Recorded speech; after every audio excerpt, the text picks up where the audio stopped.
My name is Lené Odendaal. I work as a counselling psychologist for community keepers. And today we are going to talk about classroom management. More specifically, we'll focus on what is the challenges that you as teachers face in today's world. We'll talk about the challenges that our children in our classrooms face. And then we'll move on to what is in our control and not in our control. We'll look at a few strategies that's really not working in the classroom. And then I'll give you some practical tips and tricks that you can try within the classroom. And we'll end off the day with some advice on how to have a positive mindset, but also if you're really struggling, where to get help. So right where you are, I would just like you to sit back, to relax, and just take some time to think. I want to really now transport you back a few years, back to when you were at school.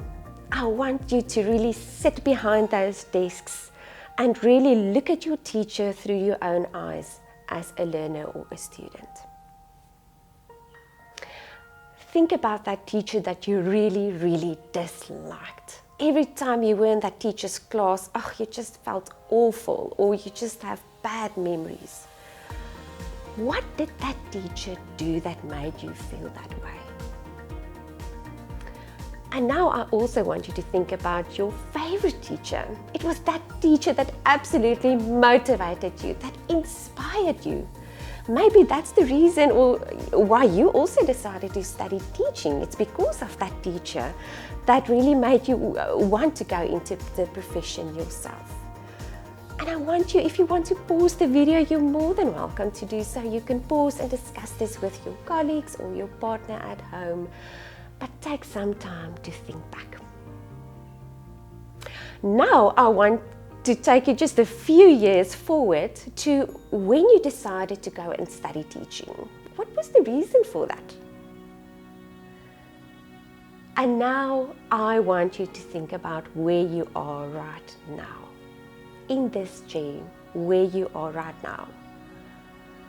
You may be 2 years into teaching or 30 years into teaching, but what is your experience right now?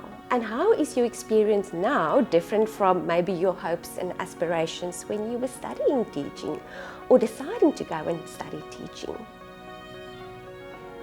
Just take a moment to think about that. So I want to introduce you to two teachers. The one is Samantha and the other one Sam. Let's start off with Samantha. So Samantha is 24. She's recently graduated from studying teaching and she's in her first new job as a teacher at a primary school. Samantha is really struggling only after 2 years of teaching. She's feeling quite distressed and she's in my office telling me that she's made the biggest mistake of her life studying teaching. It's really not what she expected it to be.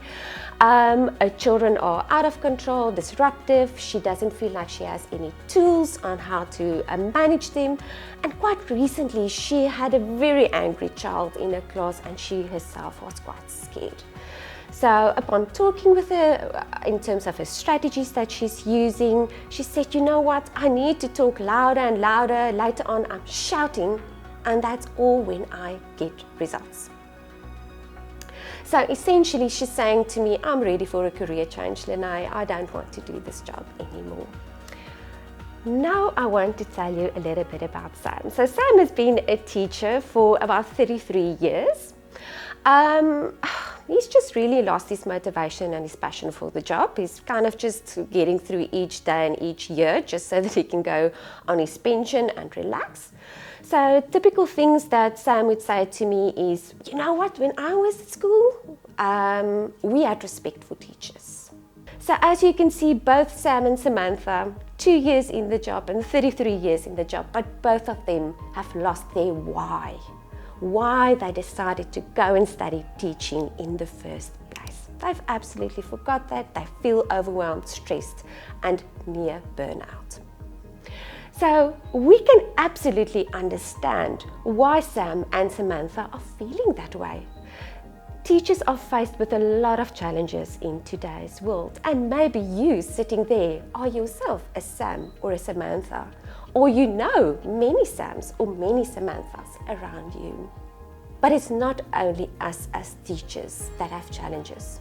Our children and our learners in our class have challenges as well. So taking that into consideration, I want us to just put up a mirror and look at ourselves and how we can be better and what we can change.